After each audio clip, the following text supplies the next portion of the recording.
What's good? It's Ozman the Wizard. And Naima. This is not another damn podcast presented by our damn show. 180, yeah. 180. Yeah. Mm-hmm.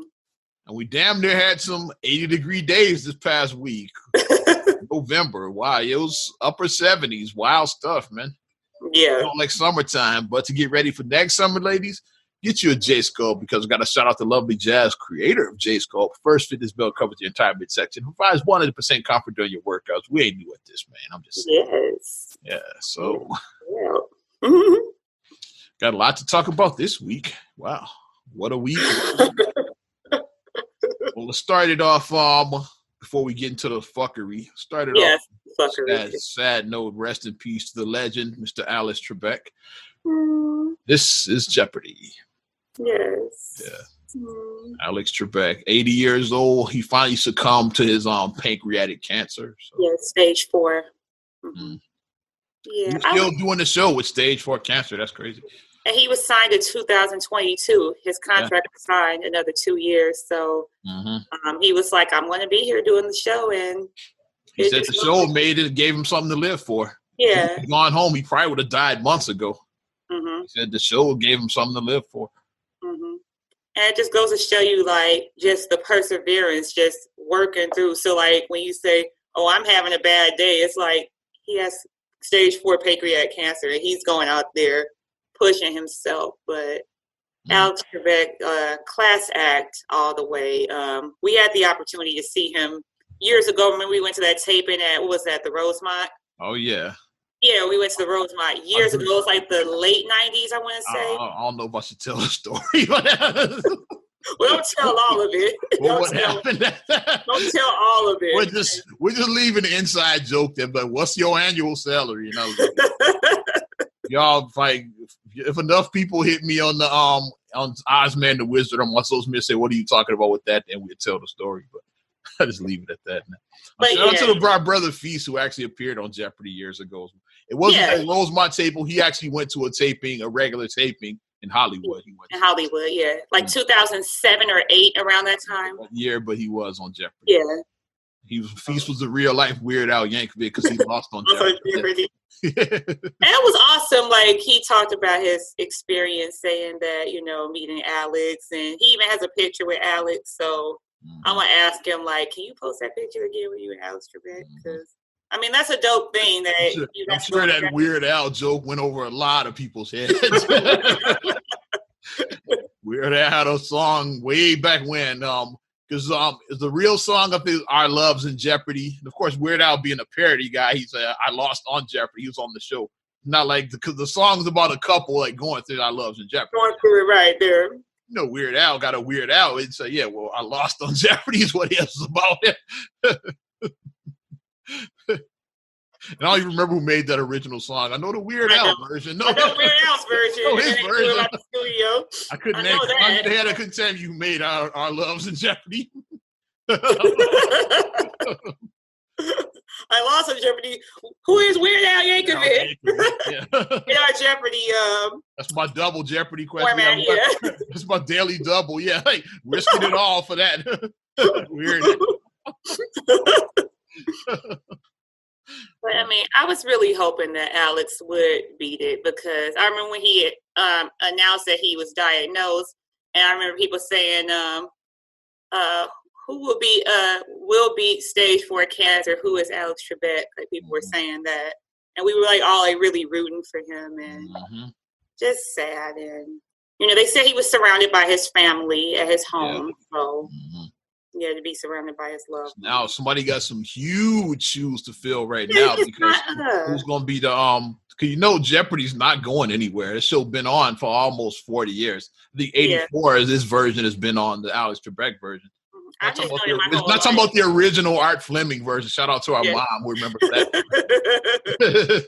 But the Alex Trebek, I want to say 84 is when this current version started. So it was almost 40 years ago. My whole life. Like I said, I just always knew Alex Trebek on there. Because I remember his curly hair and his mustache. Mm-hmm. And then when he was on Classic Concentration, that was like 1980. During the same era. Yeah. 80s, same era. Yeah. Yeah. Because I remember that show. Because I remember like watching, because like it had the puzzles, and trying to solve it because you're like, okay, like this might be like it was like an ice box. It would show like an ice cube and like a cardboard box. So that's like an ice box. Then. You had to while at the same time you got to flip the cards and match the cards, right? To like match on like on Super Mario World, they have Super Mario 3. I mean, they have games like that. Right.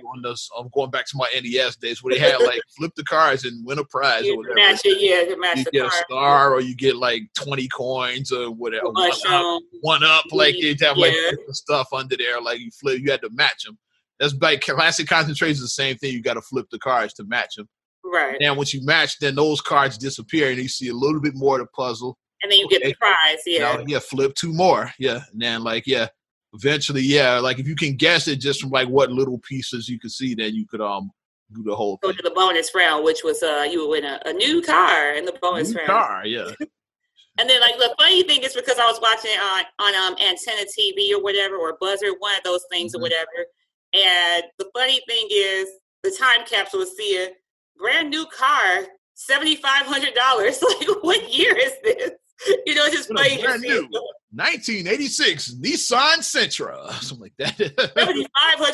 It's like what? But it's just funny just seeing that because they're seeing that timestamp of knowing like when something was. So it's definitely very Which is why they figured that out on old TV shows and old movies whenever you negotiating prices. Well, they do this. They write it on a piece of paper because they didn't want to be that guy where you write down some bullshit. It's like, okay, like here's my offer. Okay, here's my counter offer. Here's my counter offer. And then the person's like, wait a minute, this is some bullshit. Nah, man. Right. Like, let's do it one more time. Here's my new offer. It's like that. But they never say the number because like the show's like 30, 40 years ago. It looked unbelievably small right now. That number. Right. So that's why they just started. They did the whole piece of paper joke now, A new car back then was well under $10,000. Well under $10,000. I remember Price is Right when they added the fifth digit. I'm old. I always say I'm so old. I'm Price is Right when the cars were 4 digits old. Yeah. I remember when they added that for the 1 in front. Yeah.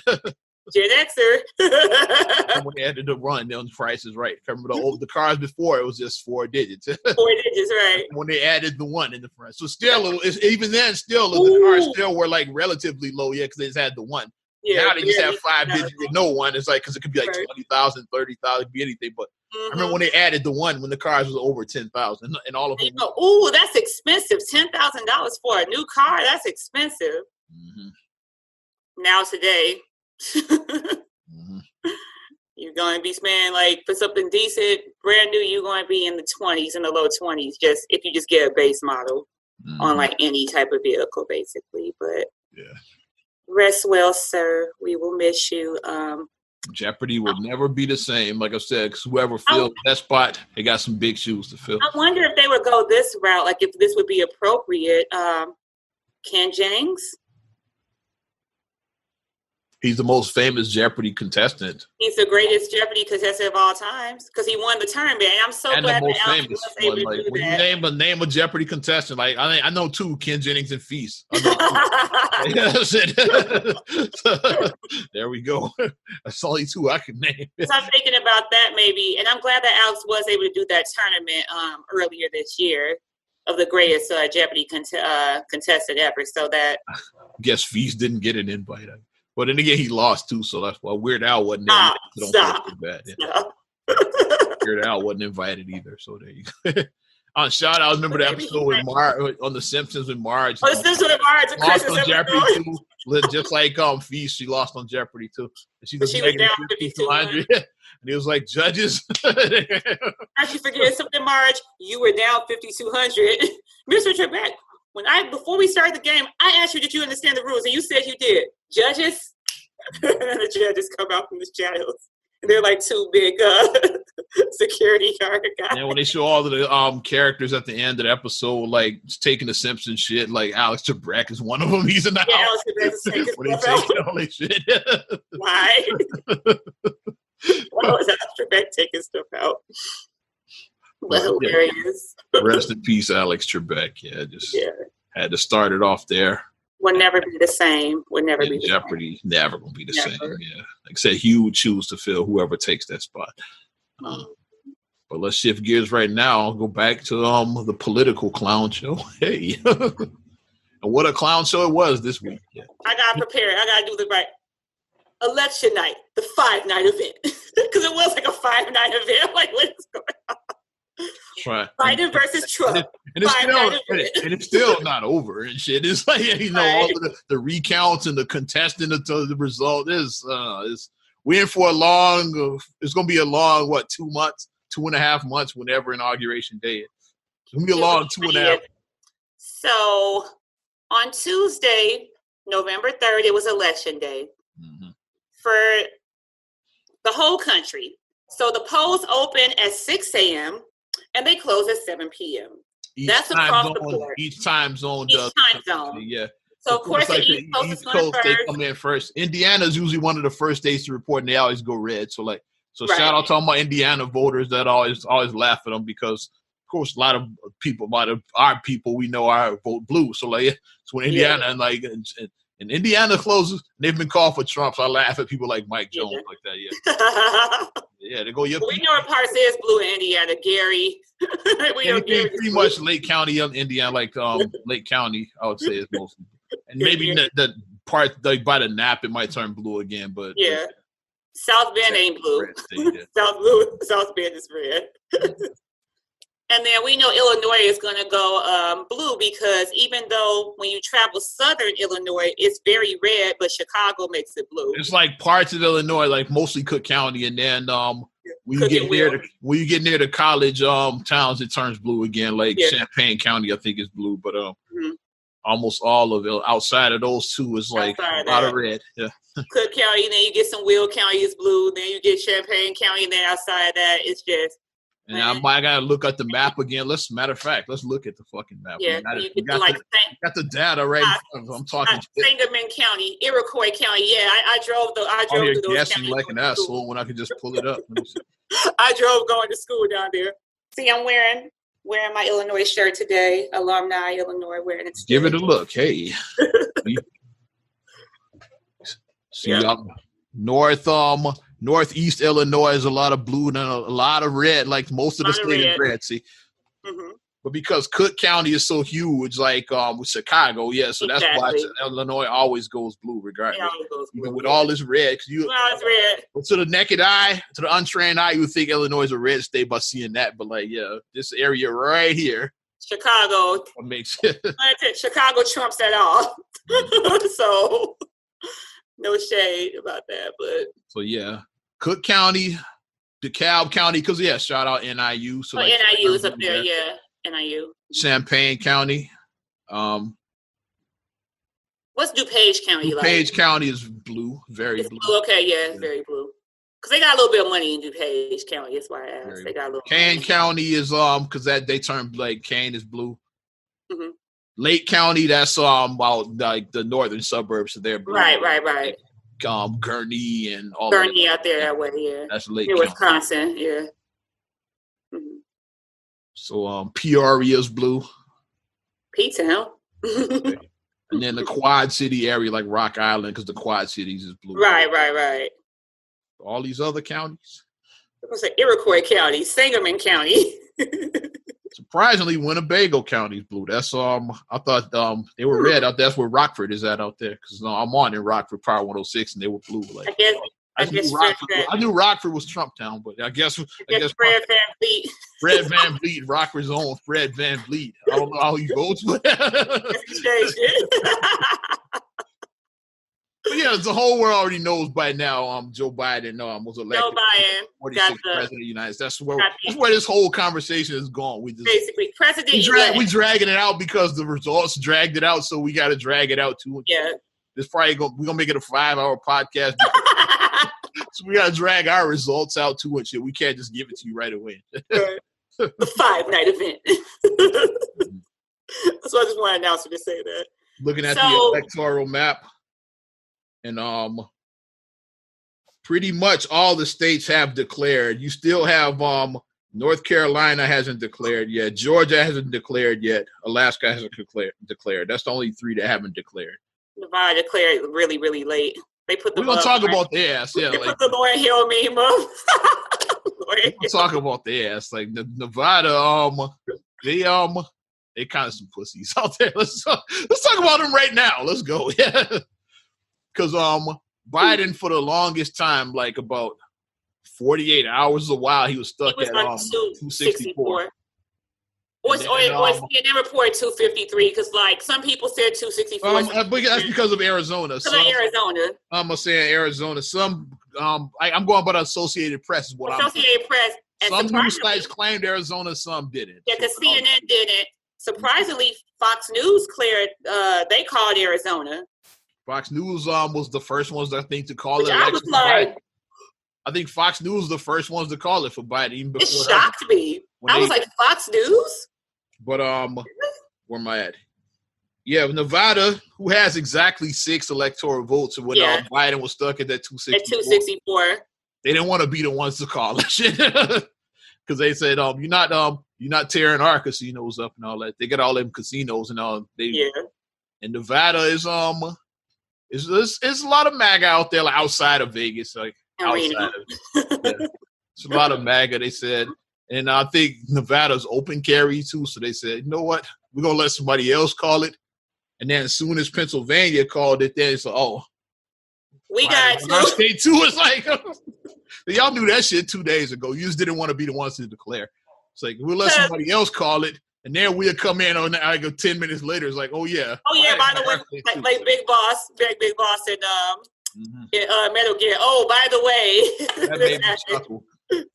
So I kept looking at the results. I was like, Biden probably I kept on refreshing my screen. They don't want to be the ones to call it, though. That's all that is. And even Ariana was getting mad because for her school, the teacher actually let them have a mock voting. So because of COVID concerns, they couldn't actually go into school and vote, but they put a poll online for the kids to actually put it in. Because I remember we were in school at Black, as a matter of fact, saying we used to do that as well too. We had the mock elections. Yeah. I'm Reagan Mondale old. That's like was my first mock election. Like, I'm not old enough to remember Carter Reagan. I remember Reagan and Mondale. That's those 84 one. I remember. And then they even sent the sticker over to her. Like they had like a sticker that the teacher scanned on, and we printed it out, and she cut it out, and then she got to wear her sticker. And so Ariana just kept on looking. She's like, "Mommy, why are the numbers still the same?" Because it kept on saying 264, 213. Ariana was like, "Mommy, why are the numbers moving?" I was like, "I don't know, baby." I said, "I can't make them count faster." I said, "They're supposed to be counting the votes, and they have to count all the votes, sweetie." And she's like, "But why aren't the numbers moving?" I was like, "Exactly my point, baby. Why aren't the numbers moving?" We all had that question. Nevada. Because I'm like, he needs exactly that 6, so they don't want to be the ones. They're going to wait for one of these other states. They're waiting for either Pennsylvania, Georgia, North Carolina. We'll let one of them do it, and then we'll piggyback. Like, that's my theory about it. Once Pennsylvania dropped it, it's like, okay, it don't even matter. Nothing even matters. So come on, Nevada, you can come on out. Nothing matters anymore to that. This is the wildest fucking election in history. But the way that Pennsylvania flipped, it was like, ooh. All of the mail-in ballots, and it was Philadelphia. There's some accusations that's going on about those ballots. Like, yeah, but because all of the mail-in ballots, that's what it was. Yeah. Trump was leading, and then a lot of the mail-in ballots came in for Biden, like something like 130,000 or something like that. It was a lot. Yes, a lot came in because Democrats encourage people that if you can avoid going to the polls, like mail-in. This is the highest mail-in vote of all time because of COVID. The COVID concerns, because people. My mom stayed home and voted. Yeah, she didn't go to the polls. My mother-in-law did, because I dropped off her ballot for her because I early voted. So when she gave me, she was like, "Oh, when you early vote, can you?" I said, "Okay, I'll take your ballot in." So I think Kareem early voted too. Our brother, he did. He did. Yeah, quite a few people in our family that early voted that didn't want to go to the polls. Yeah, because it's just like the concerns there were just, this is something that we haven't ever experienced in our lifetime. Like the last pandemic was 2020 has been whack at fucking shit. Yeah. So, I mean, the memes were just like, the memes coming in after were just priceless. Like they said, I'll let you handle the memes, and then I have my say on all of this. They said They said that the mail all the black folks electric sliding for Biden. We're gonna talk Lord. about them too, but go ahead. They said that I'm just laughing because I find it comical. The memes were cracking me up because they said that's why I'm gonna let you handle the memes. I didn't read a lot of them because I'm over this election. But yeah, this is the best one I saw. The mail-in ballot kicking in like an edible. What they said. Mm-hmm. So that made me laugh. Then I saw another one where they had like a white guy who had a regular haircut, and then you could tell he went to a black barber and got like the Caesar. And they was like when red state flipped to when Georgia flipped. No, like when Arizona flipped from red to blue. So I was like, that was funny. A lot of John McCain memes about yes, John McCain. They had him peeking out like, yeah, how that feel, you know? Saw some with his ghost and shit. There's a lot of McCain memes coming in like haunting Trump. Mm-hmm. But I mean, those were like fun, you know. I feel like I like memes like that are like lighthearted, like fun stuff. You know, like stuff that's like, you know. Oh, and then the other one where it said Georgia put down draw 4 like they were playing Uno and said the color is blue. Like just stuff like that. Right, but Georgia still hasn't declared for either side though. Like it's. I don't know if they are like with all this like Georgia, and they 100% of the votes have been counted. Biden is leading, but they still haven't declared Georgia. I don't know. North Carolina is the same way. Right, it's like all the votes are counted, and then all the votes are counted, and Trump's leading. Like I don't know why I haven't called North Carolina or Georgia. Just call it, let it be over. Because like those are only 3 states, and Alaska is just Alaska. Like it's just Alaska's Alaska. They still like I'm sure like they probably got one post office in the whole state. So like they still waiting for mail-in ballots to come in and shit. That's all that is. And for Sarah Palin and her family. Alaska's they like barely halfway through there. So they like 58% like of their like way behind. Hey, Trump's got such a big lead. Alaska always goes red anyway, but yeah. I guess they just want to wait till the count off before they declare it. Anchorage and Juneau. That's all I know in Alaska. Anchorage is like in Juneau. Anchorage and Juneau. I don't know much about Alaska. That's all. One city called Barrow. I don't know. So that's why I don't know. I don't know either. I don't know. But just watching the whole thing unfold, like when we saw the different swing states, like when we saw Wisconsin go blue, we was like, huh. Wisconsin and Michigan both flipped from 2016, right? Because they both went for Trump. And Minnesota went blue also. It's like, Minnesota's blue from last. I'm looking at the ones that the flip states are Wisconsin, Michigan, Arizona. They flipped, yeah. Yeah, they flipped. And Pennsylvania. Those are the ones that flipped too. Yeah, 4 states that flipped from 2016. That's the 4 that flipped from red to blue. Mm-hmm. Mm-hmm. And looking at it, go like, like, okay, interesting. But as soon as the stuff started coming down, Trump immediately was like he wanted to call for a recount because he's like, they're cheating, and he immediately called for a recount. Wisconsin said that we're not doing no recount. Wisconsin already said that. Michigan threw the law because he sued Michigan. They threw the lawsuit out. Yes, because I'm like, he ordered a recount in Wisconsin and threatened to sue Michigan. Mm-hmm. And they said that the claims were unfounded claims. It was just no evidence.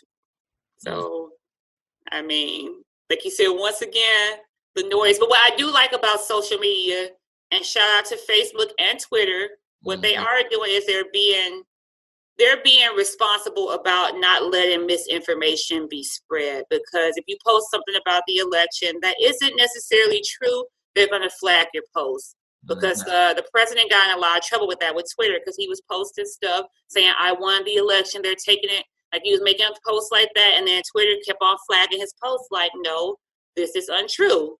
This is not giving factual information because, like I said, we live in an era where a lot of people, even though we have all this great technology, we have technology at our fingertips. So we can just log right in and just get something just quickly. But we don't do that. We don't fact check. So if you make a statement like a statement I saw, it's dead people that they have casting ballots. You make a statement like that, and you really don't have any proof about it, and you make that kind of a statement, then it just goes like wildfire, and people aren't necessarily going to fact check it to see. And I don't know if dead people did have ballots or not. I don't know, but like that's one of the stories that's out there. But yeah, that's a story that I saw, and I was like, well, do you guys copy it? Because I did have it on The Simpsons where Sideshow Bob stole the election by having the cemetery and even the pet cemetery vote. Like that was on The Simpsons, but yeah, but I mean, like I like that social media is being more responsible because how do you feel about AKAs? They can have their moment, yeah. Yeah, like I get them their moment, yeah. I got my homegirl Angela, or like my office, the big dog over the office. Yeah. Okay. I have a lot of friends and family who are AKAs, a lot of people I know, because like my whole timeline, I'm looking like, oh, I'm like, so-and-so, you an AKA? You an AKA? You an AKA? Like, I'm looking like that. I know a lot of AKAs. I didn't realize I knew so many. But they're having their moment. Like, some of them showed up. They went to the polls with their 20 pearls and their pink and green. They went out there and they were, really like going out there, just really putting it on. But a couple of AKAs too, but go ahead. Not what I do like is about Kamala Harris, and this is what I say about her being elected, being the first woman, and not just woman, but woman of color, because she's Black and she's half Black, half Indian. So she's a woman of color, definitely a Black woman, but I took a picture of her because they were posting it on social media. So then I showed Ariana a picture of Kamala Harris because Ariana was like, Joe Biden's the president. I'm like, yeah, he got elected. And then I showed her a picture. I said, this is the vice president. This is Kamala Harris. And then she said, and then she smiled. And I'm like, what do you see, Ari? I'm like, does she look like us? She's like mommy and you and mommy. And like, she's Black like us. And then Ari was like, yeah. I said, so this is representation matters. And I told Ariana about representation matters. And at that point, she was like, what is that? And I explained to her that when you see someone who looks like you in a high position, then what does that mean? That means that can be me. And she said that. I'm like, that's right, baby. That can be you.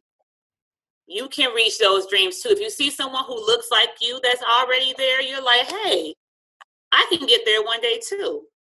So I think that that's an important moment. Like I said, for me as a mother of a Black child, a little Black girl, like just having her see somebody that looks like her so she can feel that, that good moment about it. So that was what I got out of it. A good answer. Yeah. That's my positive moment that I say. Like I said, whether you like her or not personally, whether you agree with her policies, it's like, this is a historic moment. You have to acknowledge the historic moment.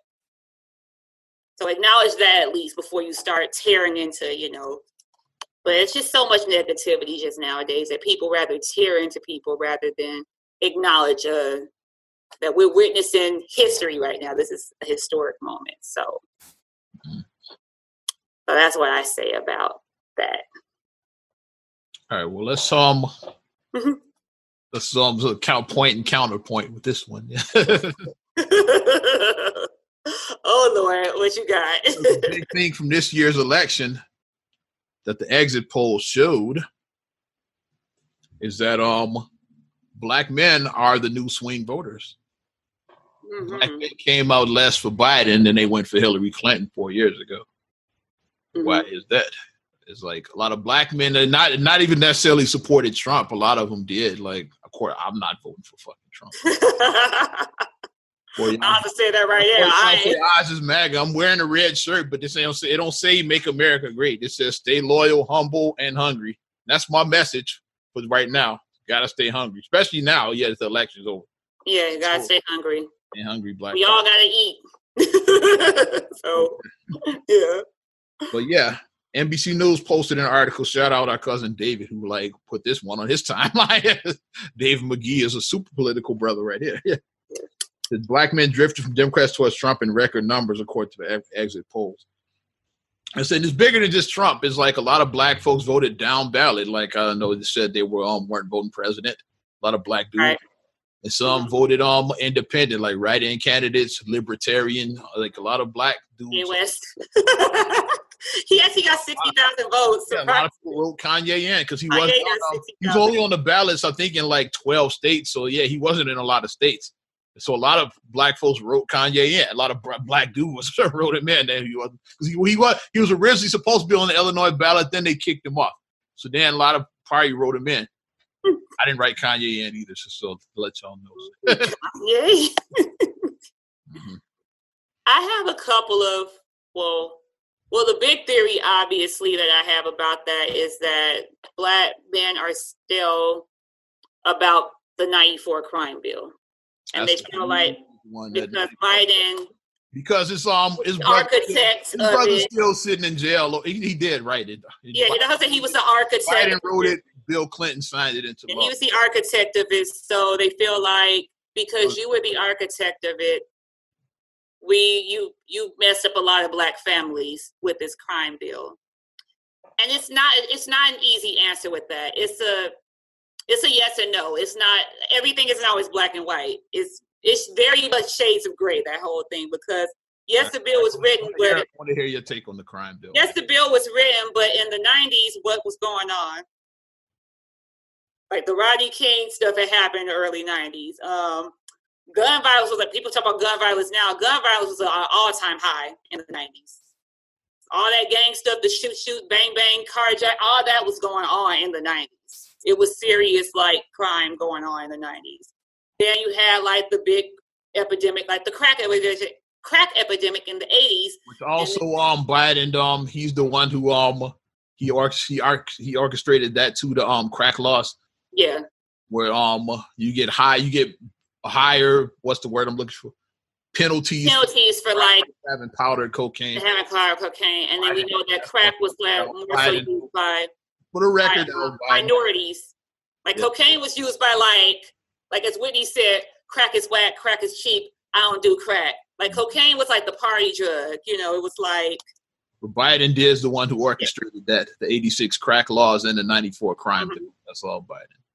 Yes, that he did. But I'm like, that's why I'm like, it's shades of gray, because it's like the Democrats were asking for these harsher penalties.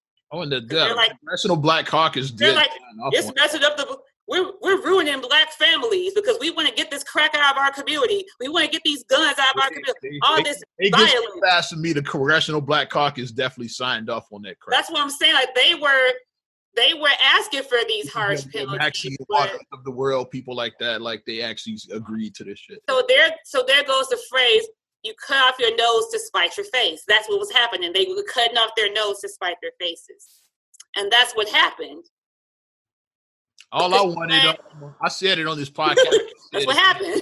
All Biden had to say was like, hey, I fucked up. But if you elect me, I can fix it. That's all he had to say. He still I think he did. I don't remember him ever did. For the 94. I thought he did. They said that he did. I didn't hear him say it.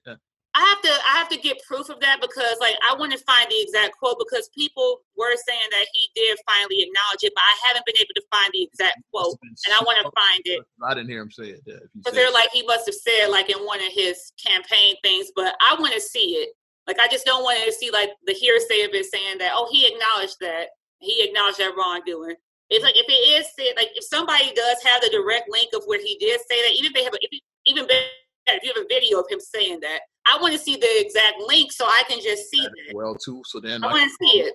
We can put that to rest for good because that's where I'm at right now. All you had to say was, yeah, I wrote that, but I was wrong. Well, one thing I did see in his acceptance speech of him accepting the 46th president-elect, I watched that speech, and he did. I didn't watch it. I watched it for this purposes. I watched it, and he did. Because I know it's historic, Kamala and all of that, but I'm over this election. And he did say that he did basically express gratitude to the black. Watch Jim Carrey's version of it. But go ahead.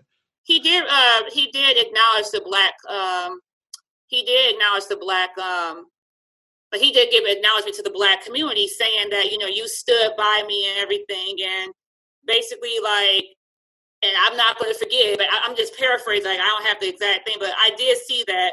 Like I said, I was watching that live when he said that. I was watching it live when he did acknowledge that the Black community has stood by me countless times.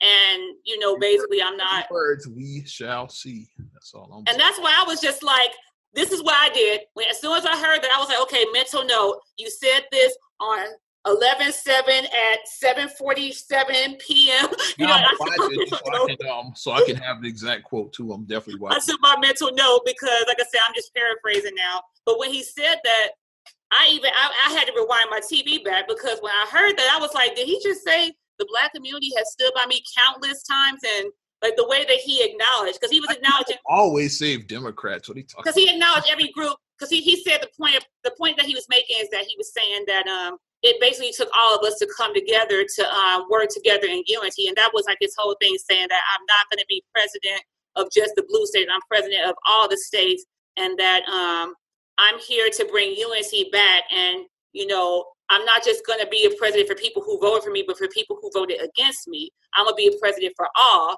And then he was like, you know, talked about it just was, he was like, this was a collective effort. He said, so, you know, he was like, gay, straight, trans, like, you know, he named all the different demographics. And then I was like, Native American, Latino, like he was just naming every demographic. And then when the Black one didn't get mentioned, I'm looking like, and then he waited, and then like he mentioned the Black ones separately away from those. He mentioned the Black separately. I'm sure somebody Black wrote that speech. It's like, yeah. Like he wrote, he didn't mention them with the other demographic. He mentioned the Black people specifically by themselves. And like I said, like, well, you can look up the quote and everything to see. So I took a mental note, like, okay, you said this on 11/7 at 7:47. No. That's my mental note, like, okay. We shall see. But I mean, I know. I just posted a funny video, like I'm because I had a little exchange, because Leon, we kind of see eye to eye on this shit. He posted a funny, you know, like one of the memes, like he's like, yeah, funny video, but I must say to fucking Derek, if the Democrats are some saving grace for Black folks, he's like, oh, I mean, I tongue-tied that. He said, fuck the narrative that Democrats are some saving grace for Black folks. And which I agree with, is like, yeah, like Blacks tend to vote automatically Democrat without looking at the. And I posted, or my reply was like, yeah, Trump's gone, good riddance, like, get him the fuck out of here. But Black people shouldn't be celebrating this as some major victory. Got to stay focused, hold Biden and Harris accountable for a Black agenda. That's my response. And this is why I said, and this is why, because like David put this up and he was like, okay, now the fun is about to start. The real work begins now. I said that before the election. Regardless of the outcome, Black folks shouldn't be celebrating whoever wins. Like, nobody. We got to stay focused. Okay, you won. What are you going to do for Black? This is how it should play out. And I'm being realistic. I said, I give the AKAs their moment. Y'all can stroll in. And like Black women, like, yo, yeah, girl power. But like after this weekend is okay. This is what should play out, because Biden will not be sworn in as president until January 20th, 2021. We start getting our Christmas list together now. Like, you don't wait December 25th to do your list. You don't. But this is how it should. This is how everything. If they are going to do what they said they're going to do, this is how it should play out. And this is just me being a realist. Okay, Biden takes office in January. We know that when a new administration comes in, it's a changing of the guard. So that takes a little while to do the changing of the guards. It does. So the beginning of 2021, changing of the guards. We're in the middle of a pandemic still. Okay, middle of 2021, we need to have this coronavirus under control, because now it's like going into like, when's this going to be over? Are we still going to be with this stuff 5 years later? Like what? Like we need to get control of this virus. Pritzker is trying to shut the state down again, but we gotta get control. I don't think that's gonna work this time. People are fighting it back this time. Yeah, we gotta get control. The restaurant owners are like, fuck that, we're not shutting down. And I'm gonna touch on that too. Oh, we're gonna do that. We're gonna touch local politics too. This is the whole part. Probably the rest of the podcast is gonna be political. That's why I wanted to start with Alex Trebek. I didn't want to talk about him because I knew we were gonna go long with this political. Mm-hmm. So the first part I said, like, chain of the guard. I'm realistic. I know that as soon as you step foot started, it's a process. Like you just can't come in and be like, okay, well, I'm gonna do my own agenda. You have to, like, the administrations have to change over, and that takes a little bit of time. That's why I say beginning 2021, you're changing the guard. Middle 2021, you get this coronavirus under control. Once you get the coronavirus under control, now you're putting the economy back together, because the economy sucks right now. You got to put the economy back together. A lot of us is hurting. It killed the economy. Then, by the end of 2021, going to 2022, now we should be addressing this Black agenda. We need to be addressing it. Don't be like in 2023 when we're at the end and you're like, well, I'm gearing up for my re-election, so now I'm going to. Not only that, but even worse, don't sweep the shit under the rug. Don't sweep it under the rug. That's why I said. Don't mention it, they won't say anything. That's why I said by the beginning, no later than the beginning of 2022, you should be addressing the Black agenda, because then that gives you plenty of time to get stuff in order. You got. I don't want to hear shit about Trump. I don't want to hear shit about. I don't want to hear Trump's name ever. Exactly. You got plenty of time. Don't say that. Don't say that. Yeah. Well, what are you gonna do? Vote for Trump? You're like, I don't ever want to hear that. That's weak. That's weak. I'm the whole Biden and Harris accountable. That's why I'm saying. Yeah. That's why I'm saying the first year, I'm gonna give you the first year to get your ducks in a row, because we have other things. Not saying that we're not important, but we got a pandemic. We got a lot going on that needs to be addressed. Right. But by 2022, you need to be doing this. If I see one group addressed ahead of Black folks before those you just mentioned, then I got questions. And that's exactly why I said that's how it should play out. Changing of the guard. I give you pandemic, the economy. I give you all of that, but I said changing the guards first, because like people don't realize that. Kind of, sort of. That takes a little bit of time. Like, you just don't go in and your administration just doesn't come in and be like, yeah, we're going to do this. It doesn't work like that. You start seeing these other groups like get stuff for Black folks, like while a pandemic is still going on. No, that's going to be BS. If that happens. Time for that shit, but then I'll have questions. That's why I say it should play out like that. If it plays out, that's the scenario that it should play out as. That's the gripe a lot of brothers had with Barack. Like, I'm not anti-Barack. How a lot of brothers, like especially some in our family, one I mentioned earlier on this podcast, because a lot of them are anti-Barack like that, because it says a lot of Black men said Barack took care of everybody but Blacks. He found like ways to take care of every group but Blacks. And this is and that's another one. That's another mixed bag. I think that where Obama faltered at as a president, I think that he faltered in where, and I can say this as a Black person, if you are a Black face in a white space, we sometimes do stuff to overcompensate so we don't want to seem too Black.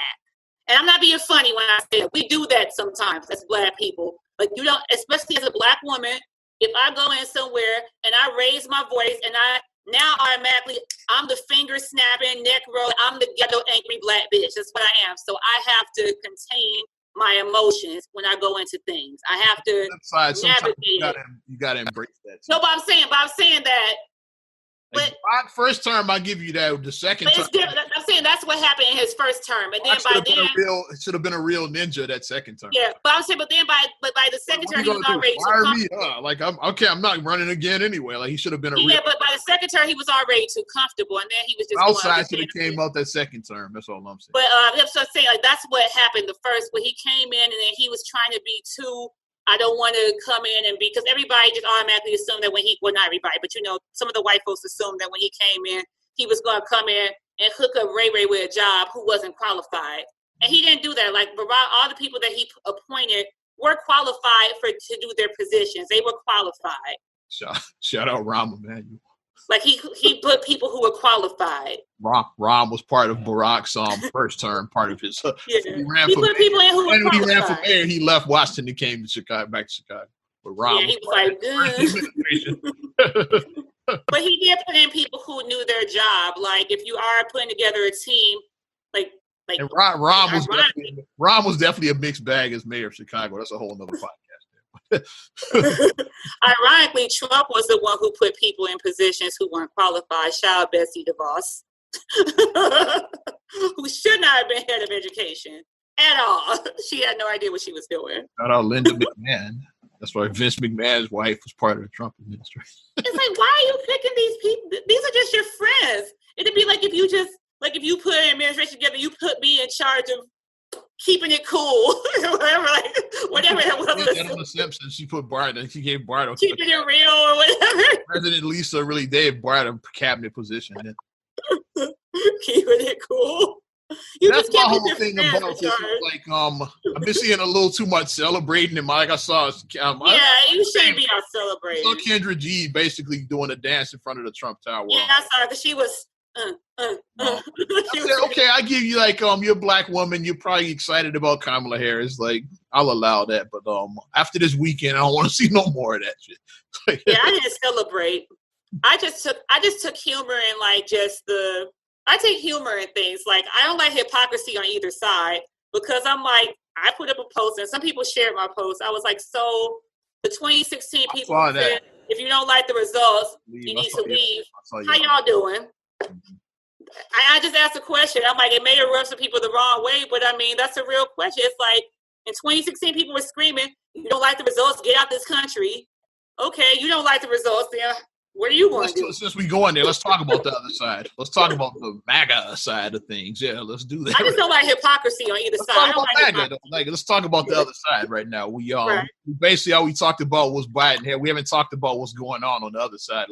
Of course, like I said, Trump contesting all of this. Like, he sued Michigan, Wisconsin, and Georgia. I think he sued like some states about. He's trying to get recounts. Automatically, like I think Pennsylvania got sued as well too. Yeah, he's trying to get recounts in everywhere that he lost. Want to get a recount in Wisconsin? Is Wisconsin going to do? Georgia. Wisconsin said no. They said Georgia's going to do a recount because theirs is really close. Yeah, they still haven't even declared Georgia. So Georgia is really close because last time I saw Georgia, I think that Biden was only leading by like 7,500. So they haven't even declared Georgia yet. So that's a very small margin. Definitely gonna get a recount there because they haven't declared yet. So a recount in Georgia, that's appropriate, I feel, because that's a really close margin. But anything over a certain amount, the ones that declared probably won't get recounts. There's only 3 states that haven't declared yet, and Georgia is one of them. So that's probably why they said, like, you know what? Let's not declare this shit till we recount all of this shit. Right. Mm-hmm. But they were big time in their feelings. Like, they had like MAGA supporters were going to these polling places, and they were going to keep watch to make sure that the ballots were being counted correctly. But they came in armed. You show up to a polling place with a gun. My thing is, okay, if you want to do a peaceful and here's where we do with the Constitution. You know that Second Amendment, right? You know that very well. But in the First Amendment, you can assemble. You have a right to assemble. So if you think that something is wrong and you want to protest it, you can go and protest it. Absolutely. However, the second you show up with a gun at a polling place, my next question is, so if you stand there and you're watching them like hawks, making sure that they don't cheat or making sure they don't alter the ballots, and then the result is still the same, what are you going to do? Are you going to shoot the people because the results are not what you think? You know who goes in? You know who goes in with a gun, who demands stuff when it doesn't happen the way it wants to? Robbers go into stores and they come in with guns and they demand that something happens. That's who goes in with guns. Because, like you said, you have a First Amendment right to assemble, but you have a Second Amendment right to carry your gun. So you do, but why are you carrying the gun to the place if you're going to just observe? It makes no sense to me.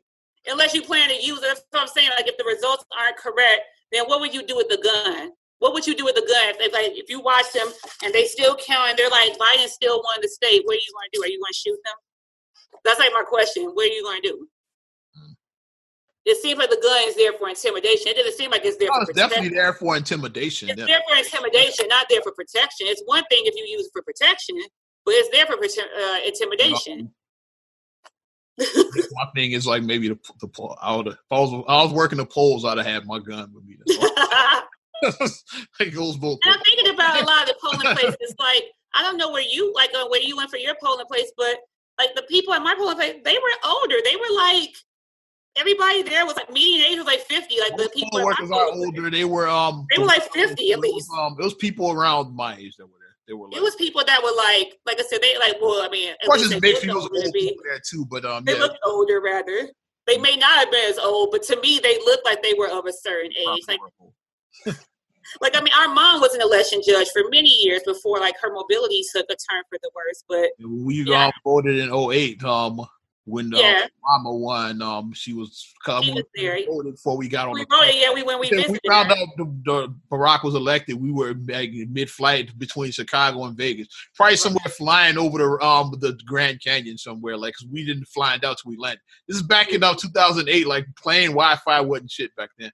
No, it wasn't. So nobody on the plane knew what was going on. Like now, like you got your Wi-Fi, you just pull your phone out and look now. But back then, you didn't have no plane. Then we saw in the airport and had on the screens in the airport. As we were getting our luggage, Barack was giving his speech. I remember that. We were like, oh. But I mean, that's why I'm just thinking. That's why I think, and that's another reason why I think a lot of stuff didn't get done because, like, black folks were like electric sliding for 8 years. Was like, that's what I say. Get it out of your system this weekend. But like, yeah, I want to see people with electric sliding on. Like we so happy to have a black president. We said we're not going to ask him for shit. Yeah, we're just celebrating too much. That's all. No. and I've been very vocal about this too. Like, don't give me Slain. Don't give me hot sauce. Don't give me a chicken sandwich from Popeyes. Don't go sneaker shopping and buy Taylor's. Yeah. One thing that you can do, I said, well, it doesn't apply to me, but I know several people it does apply to. You can take care of the student loans for people. I know some of Biden's agenda. What I saw is like 30,000. It's not earth-shattering money, but it's better than nothing. Gotta take off something. Better than nothing. That's what I've been seeing, like 30,000. Gotta take off something. If you don't have big loans, that will cover it. Yeah. If you owe 60 and then you take 30, that's half. No, if you owe like 200, then it's not going to do much. But yeah, it's better than nothing. So. But let's talk local. Mm-hmm. We did the national. Unless you had more to add to it, I think I'm done with that. Oh, like fuck that. Yeah, I got one more. Yeah. Oh, go ahead. Van Jones. What do you think about his ass? Did you see Van Jones crying on TV over the? I saw part of it because like I saw it, but like Ariana was like asking me questions because I couldn't like really hear everything he was saying because Ariana was like talking to me and then Khalil started talking to me and then. You know, I did see like them crying. I saw people reposting the screenshot of him crying. What do you think? Before I give my opinion, I think that he just had a moment, like, and you know, I think it was like an authentic, genuine moment that came out, and it seemed like people are roasting him for it. But I mean, I think that was just a moment. Brothers are more roast. Like the women are more like on yours. Like, so I think it's just a moment that came out, and I thought it was ridiculous. But like I said, if that's what he felt, then I think it was a moment that just came out. Guess what? I have a right to make fun of him too. So yeah. I think it was silly. Like you're a grown ass man. You should be crying over a white man getting elected. I'm just saying. I didn't even cry with Barack getting elected. That's all I'm saying. You crying over Joe Biden? Come on. Yeah, so I think he had a moment. I mean, to each his own. Come on, Van Jones. I ain't gonna make fun of him. To each his own. He could be a guy who just is in touch with his an emotional dude, but he should to be emotional, like you said. But you know, I was like, "Come on, Van, yeah, you lost me with that one." Yeah, and let's move to local politics because I'll stay on this shit forever. So I had another story. I was supposed to go, but I'm not going there right now. I might circle back if we have time at the end. Mm-hmm. Well, let's go with the what they call the graduated tax amendment, the graduated income tax amendment, which a lot of people commonly called the fair tax. The fair tax. Mm-hmm. He lost by a vote of 54% to 45%. No, people voted for the tax amendment. What do you think about the fair tax getting shot down? I think that JB was pissed off because he gave his little speech about it. Yeah. Go ahead. My thing that I've said about economics, and it's clear that a lot of people have failed econ or don't understand basic econ 101. So if you find that every time your bottom line, your numbers ain't adding up, how you increase your bottom line, you either have to add more income or cut costs. Those are the only two choices in anything, in any economic situation. So you can put it on any level, whether it be you writing your bills at home, on a local level for government, on a national level for government. There's only two ways to increase your bottom line. You either have to bring in more revenue or cut costs. If more revenue doesn't come in, then things are going to get cut. That's the bottom line. When you look at government level stuff, even when you look at local government, to increase revenue, the solution people a lot of times say, okay, create some jobs, create jobs, but jobs just don't get created a lot of times. I mean, you can create jobs, but what kind of jobs are you going to create? Are they going to be high paying jobs? Are they going to be jobs with benefits? Are they going to be livable wage? Not even high paying, livable wage. Let's just say that, livable wage jobs. So, I mean, you just have to look at it in that aspect. I feel like if once you understand basic econ, then you see about how things move about. Like, I know people don't like taxes, but taxes are part of life. What's the one thing they always say? What's certain? Death and taxes. Like, you know, like for real with your life. But what's fair for you though? Like, what's your opinion of what's a fair tax for you? Like, what's Naima's opinion of like? Naima's opinion of what a fair tax is? Like, if you do have a graduated, like if you do lock it in, like other states have done it and it's proved to be effective. It has been. So if you do it in a way where it is a locked, etched in stone kind of thing, it can work. But if you do it in a sneaky way where you're trying to be like, I'm going to write it right here, but then I'm going to amend this later and erase it out and then make it be something else, then that's not cool. But I mean, like, everybody should be able to. It's enough people that live in the state of Illinois, and it's enough people that live in particularly largely populated cities like Chicago who should be able to be taxed at a certain amount. Like, all of us should be able to maintain a certain level where we can. What's your magic number as far as that upper tax bracket though? The upper tax bracket, So I'm gonna tell you what the problem with the wording on all of this was. Like, after you finish, I'm gonna give my review. Because I don't think that they worded anything correctly. The way they did was like very wordy, and people didn't understand it. I don't think that's what happened. People didn't understand what they were saying. And when I'm gonna read exactly what it said on the ballot. Yes. And when you put something out there, yes, vote supports repealing the state's constitutional requirement that the state personal income tax be a flat rate instead of allow the state to enact the legislation to grow graduated income tax. See, it's like, yeah, like. Yeah, the if you're a regular motherfucker, you don't understand. You don't understand what that means. So, but go ahead. Like, we look at, like, okay, like, we know that, like I said, if we look at the other side, we know that if you make $700,000 a year, you're not going to get an income tax back. We know that you're not going to get that $5,000 back from like the mom who may have two kids, the single mom with two kids who makes $30,000 a year.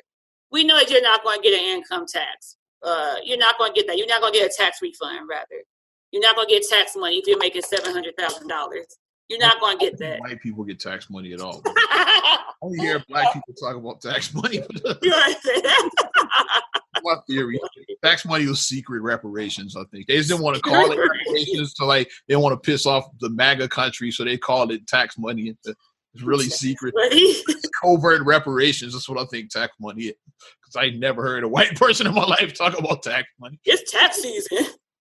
Oh, speaking of tax season, we're 4 months away now from I'll pay you when I get my taxes back. Now we're in that season. 4 months away from secret reparations. We're in that season now. I'm going to start that rumor. I'm putting that out there.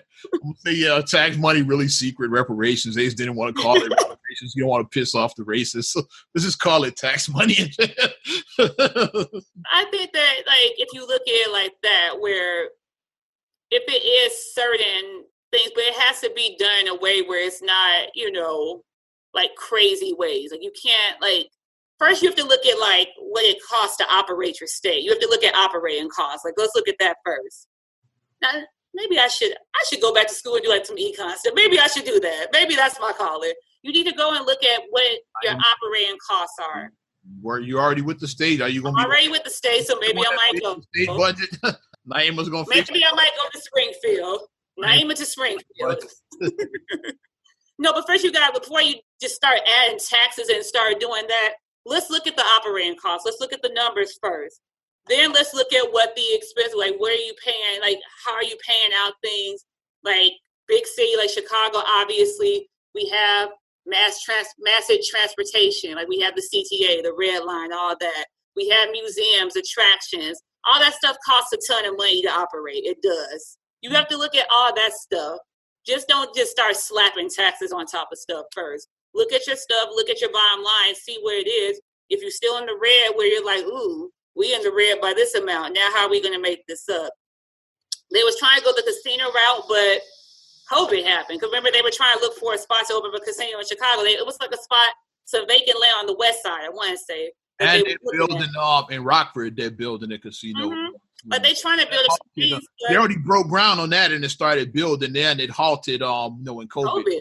COVID halted a lot of stuff. Right off of I-90, because whenever I'm out in Rockford, I pass right by the land where the new Hard Rock Rockford is supposed to be. Like, I don't know when they're ever going to finish that, but they are. Like, that's one of another attraction that was in Chicago that was due to be opening, the Obama Presidential Library. That would have generated much about that. That got halted. Because that was supposed to break ground, and I don't see much action going on. Right, because it was supposed to have broken ground last October. I think it was when they first broke ground last October. I don't see much action out there. Right, because COVID happened. Because they was like that was supposed to generate. I forgot how many jobs they said that would have generated for the staff to run it, and then like the construction workers, even the people to build it. Like they was like, this is going to create this many jobs. The workers are the shitty jobs. Like if you're going to work there, it's probably like the worst jobs. Like you might make $12 an hour, like maybe that. 15 at most. Is like the jobs are them construction jobs. Construction, That's that's when they say creating jobs. That's where the real money is going to come. You might get 60, 70 grand for like $70,000 a year. Yeah, you might get that. Yeah, you're gonna get paid like decent, like doing construction work. Probably more than that because that's a big project. Yeah, I said minimum 70, minimum. Yeah, but you have to look at that type of stuff first, and then you have to assess like, it is like the hard thing is about like taxes is like kind of like because it's like it seems like you get a raise at your job, you get an increase, but then your taxes go up and it's like, are you really ascending when like, let's say you get a 7% raise and then your taxes go up 2%. You see what I mean? So it's like you're always going to be in that kind of tug of war with your money, and it's like you're trying to get ahead, but. I mean, I think that it could work if they do it in a way where it's not being deceptive. It could work, the graduation. Like I said, it was worded all badly. What was explained to me as an accountant, because I talked to an accounnt about it. I talked to an accountant, so that's what I did. Here's my take on the information about it, yeah. Let's go back to the analogy about, well, we're going to take it, that you got kids, we're going to tell, and pretty soon the kids are going to want allowance, so let's talk about kids. Yes. If you have a kid, and you give them an allowance and they blow their allowance on something dumb, like, do they deserve more money? Like, I don't think so. Illinois is that kid that's blowing their money on dumb shit. Like, because think about it, what happened last year or earlier this year. Illinois just raised the fucking license plate sticker, and that was $50. $150, yeah. You already raised, you getting tax money there, and it's still not like, how much money does the state need? It's like, Vince, you got to get your spending under control, because like, and that's why I said how high you raise the taxes is like Illinois still got shitty spending habits, and that's what I said. Like you talked about states that have graduated income taxes, but what about states like Florida and Texas with no income taxes? And they seem to be doing okay. It's like isn't Illinois probably they don't know how to handle their money right? How is Texas and Florida doing fine with no state income taxes? But Illinois is in such a shitty position. They keep taxes, yeah. So they just did that license plate shit. And this was all worded out because some people say, is it 400,000? Is it 250,000? It's a mixed message. We don't even know what the cutoff line is, like for that upper tax bracket. Like, because I heard 400, I heard 250. Like, what's the number? Yeah, That's a big difference. Yeah, I heard 250. I know people that make 250, and then I don't know as many people that make 400, but there's people in my circle that make 250. So like, I don't know anybody personally that makes 250. Not a lot of money. Yeah, it's not. It's good money, but you're not rich. It's like the Huxtable said. Like, yeah, it's not. You're rich is when your money works for you. When you work for your money, you're not rich. You're doing all right at 250. You're doing well. I'll take it back. You got to work for that 250. 250 is rich, but over that is wealth. It's a difference between being rich and being wealthy. Rich is like, okay, I can go out and if I spend something, I can splurge on something and splurge and not really be affected. But wealth is like, okay, I'm sleeping and I have money working for me. That's wealth. When you're sleeping, you're generating income. Mm-hmm. That's what wealth is. But that's what. And like the messaging, like the commercials, like you probably saw this commercial. One of the commercials had Trump in it talking about him paying $750 in tax. We all saw that commercial. Yeah. What does Donald Trump have to do with Illinois politics? He doesn't live in Illinois. Like this was not affect him at all. Like people that like the dumb people would fall for that. Me, I'm like, come on, yeah. Like this, I like to see it's not like passing this is not going to affect Donald Trump's taxes at all. Like what are you talking about? Yeah. What are you talking about? My thing that like I said, put a banana in the tailpipe. Like my thing that I said, it's like you have to look at your spending. That's why I went back to that. Like if you're looking every month and like if your bottom line, like if you're living check to check and then you're looking like, I'm going to use this example. Like if you're a person, we're just going to take it basic as hell. You live in your apartment, you have your car, you have whatever. And then every month you're just barely you're just barely skating by. You have no money to put aside because you always should have money that you should be able to put in a savings or an emergency account.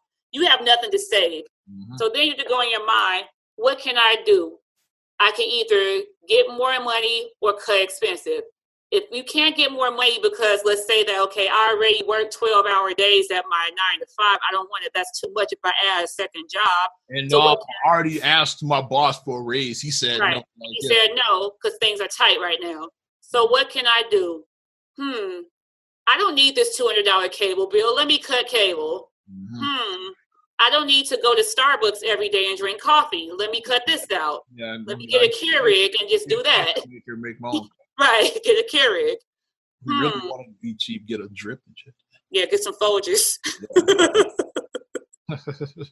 Really cheap. They get you a drip, yeah. Real cheap. Drippity drop, yeah. Makes 300 cups damn near from one can. You know what? I can actually just take the train to work. So let me sell my car because cars, even though I own my car, cars cost money because you have to get the window sticker. You got to get the plate sticker. You got to do maintenance, oil changes, brakes, tires. You might get a crack in your windshield. Transmission flush. Somebody we know, their transmission just went out on their car, $1,700 to fix it. A friend of ours' transmission just went out on his car. Yes.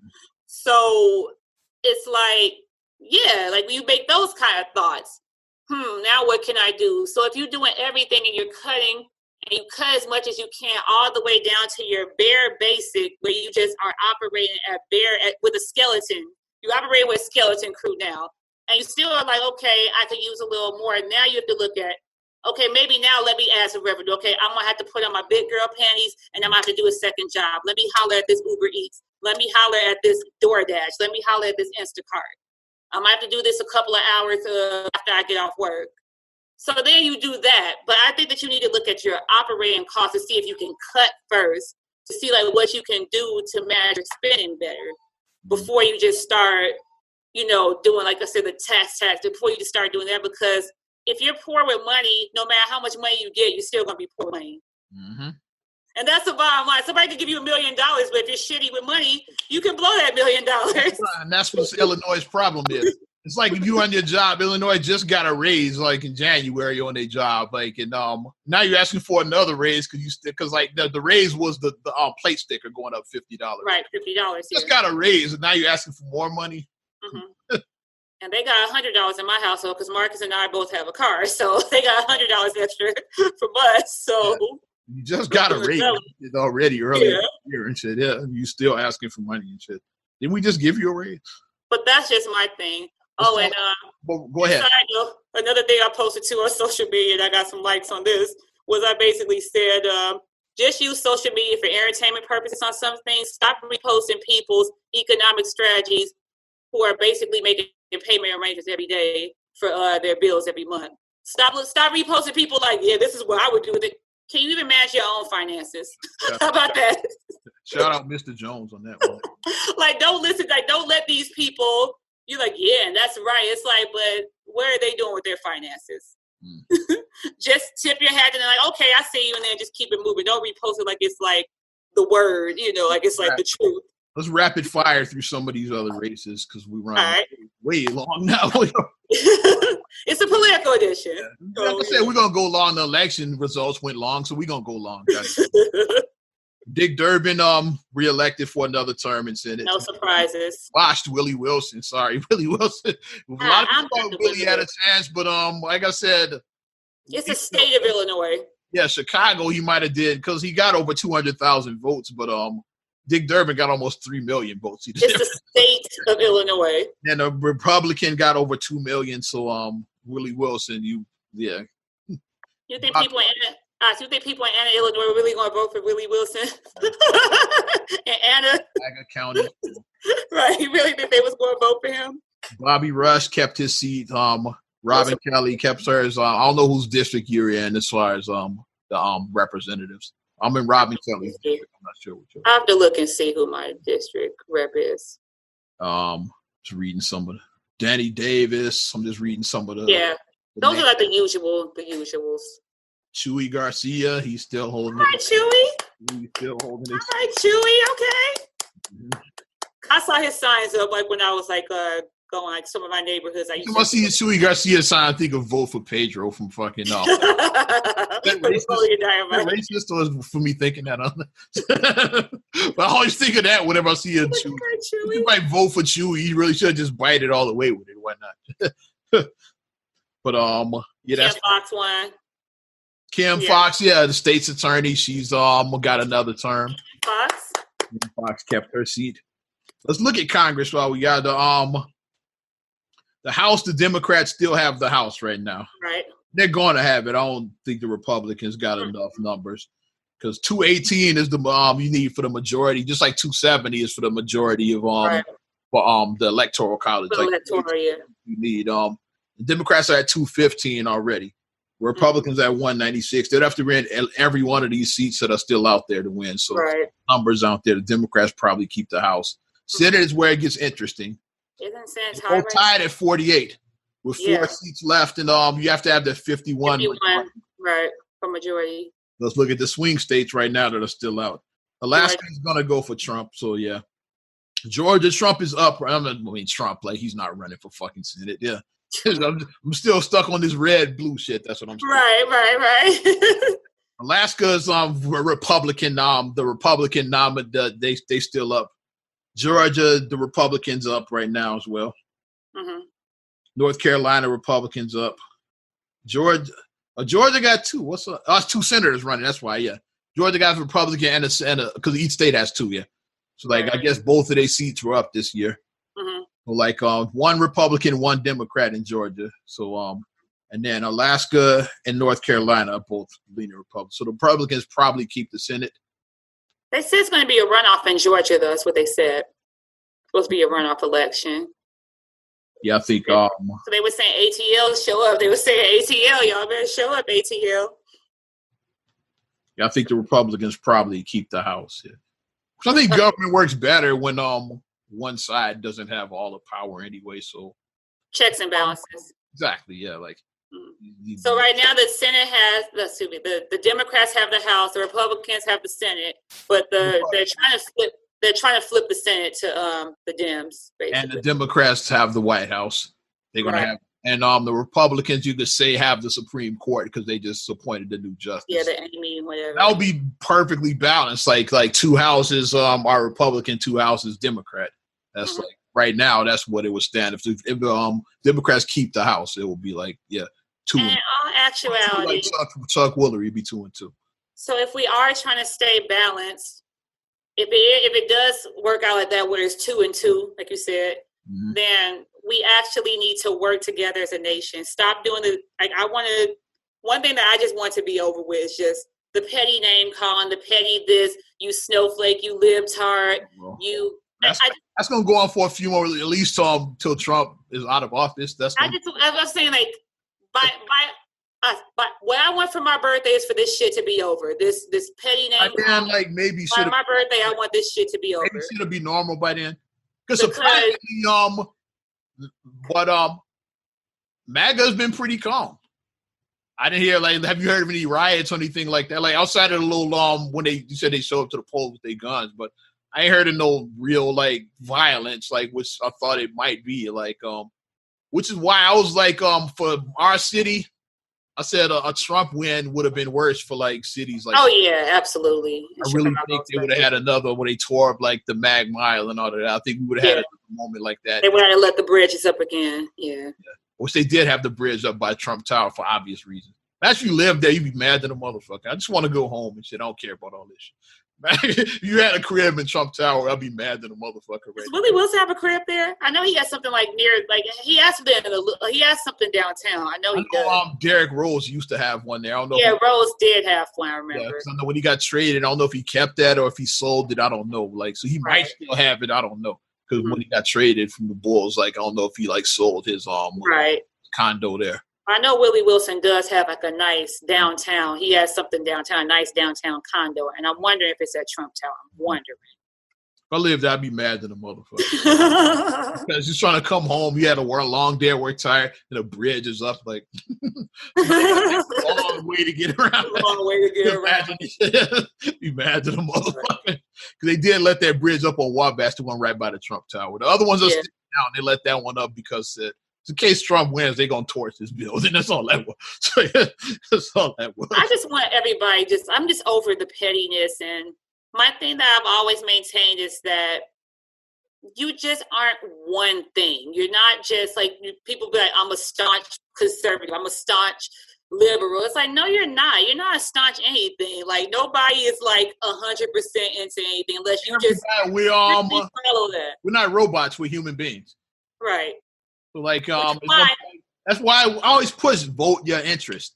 That way you don't go wrong. If you just look, okay, like what are your opinions on abortion? How do you feel about guns? How do you feel about school funding? Like you got kids, so school is a big one for you. School is a big one for me. Yeah, you got to vote. Affordable housing. Yeah. Affordable housing. Affordable health care. That's what. Affordable health care. That way you don't get too attached to a side. Say, okay, like I feel this way about this. Okay, what does this candidate think about it? What does that one think about it? Mm-hmm. That's how you So that way you don't get to it. That's why I'm not attached because I vote my interest. Which is why religion. I didn't celebrate. I didn't get hot. I just like, oh, okay. Yeah. Good. I said Trump's gone. Good riddance. That was my natural reaction. Trump's gone. Good riddance. Yeah, I laughed at the memes because the memes had me cracking up because the internet stays undefeated. The memes were just entertaining to me. Yeah, my whole thing was okay. Trump's out of there. But people were going hard. I'm like, damn, y'all going hard in here. But that's why I always go to the whole religion thing. Like when people just keep on going to religion, like stop using religion as a crutch for like to say your beliefs. Because it's like, unless you strictly follow your book, you know, your religious book, whether you're Christian, Muslim, Jewish, Hindu, whatever your race, whatever your religious that you follow. I don't know. Except I'm not sure. Whatever your book is that you follow, you know. To what? I was thinking of different religions. Like, do Buddhists have a book? I don't know. Yeah, I don't know. They have one. I just don't know. I'm sure, I know they chant. They chant. They have the ding ding. They chant. You gotta have something. You gotta be. They have something. I'm sure whatever they're chanting is written down in a book. I'm sure. Yeah, the Nam Yo Ho Renge Kyo. Yeah, it is in a book. I don't know somewhere and shit. I'm sure they didn't make that shit up. But whatever your religion is that you follow, it's like stop using that as like your reason about why you follow a certain thing. Because unless you 100% do everything in that book, you're a hypocrite some kind of way. Like Bible full of contradictions. It's for all my Christian brothers and sisters. Like biggest one. America's mostly a Christian country. That's why. I'll go here with the Christianity. I mentioned Christianity first because there's contradictions in other books too. But like I'll start with the Bible because most of my friends are Christian. Yeah, and then like I'll go here with this too. Like if you talk about, you know, abortion is a sin, this and that, but you have premarital sex. It's also a sin. Gay and homosexuality is sin, but you have tattoos on your body.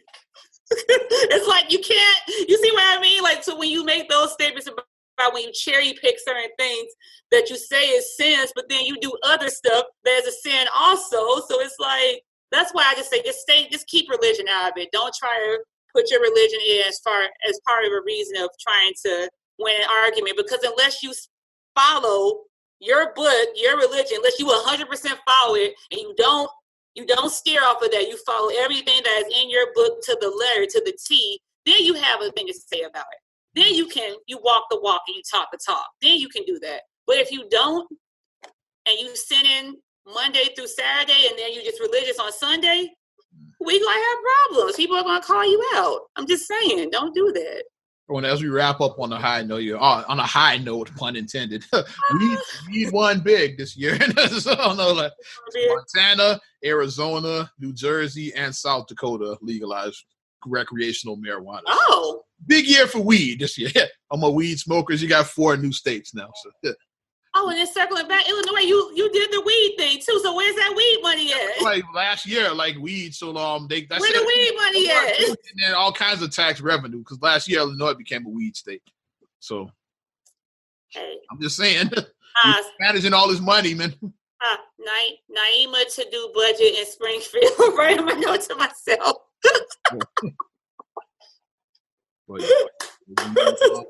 Weed won big. You got 4 more now. Another 4. I say legalize it across the board. Huh? Even though I don't smoke it, I say legalize it across the board. With Democrats in the White House, that might happen. Even though Biden hasn't really said shit about weed, like how he's been quiet about. I don't know if he's pro weed or not. Kamala's pro weed. She said. I don't know about Biden. He didn't say. She's pro weed. Biden, Yes, she is. He did do the '94 crime bill, so I'd imagine he's not a weed guy.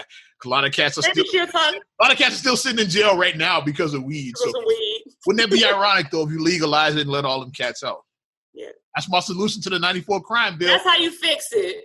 Then we can be quiet about the 94 crime bill. Then we can be quiet about the 94 crime bill. We can move on and stop talking about that. We can move on. We can evolve from it. Let's make it happen. Come on, make that happen. Let's move on from this because we've been going way time right now. I didn't even get to talk about the NBA. Maybe next week we'll do that. But definitely appreciate each and every one of you supporting Not Another Damn Podcast. You want to support us further, we're going to do this quickly. You got to like our Facebook fan page. Give it a like. Not Another Damn Podcast. Also subscribe, share, rate, review, Apple Podcasts, Spotify, TuneIn, SoundCloud, iHeart, TLC Talk Radio. What up, Tasha? Also, you can check us out in video form on YouTube. That might be our thumbnail. Got to do a pose for the camera like Beyonce said. Yeah. Also, you can get at us on your Amazon, Alexa devices, and you can follow me at Ozman the Wizard on Instagram, Twitter, and TikTok. Oz Radio on Snapchat and Facebook as well. If you like 90s and 2K classics, I have a streaming station right now called OzRadio.net. You can find it as The Bomb. It's the nickname of it. And you can check me out, MSIMAH626 on Instagram, Twitter, and TikTok. Mm-hmm. Also, STR8GULLEY1 on Twitter, STR8GULLEY7 on Instagram. Also, please like the Straight Gully Facebook fan page. Check out straightgully.com for your blogs and your vlogs. And for your video production needs, check out straightgullyproductions.com. Well, I'm Ozman the Wizard. And Naima. We will talk to you later. Bye. I'm gone.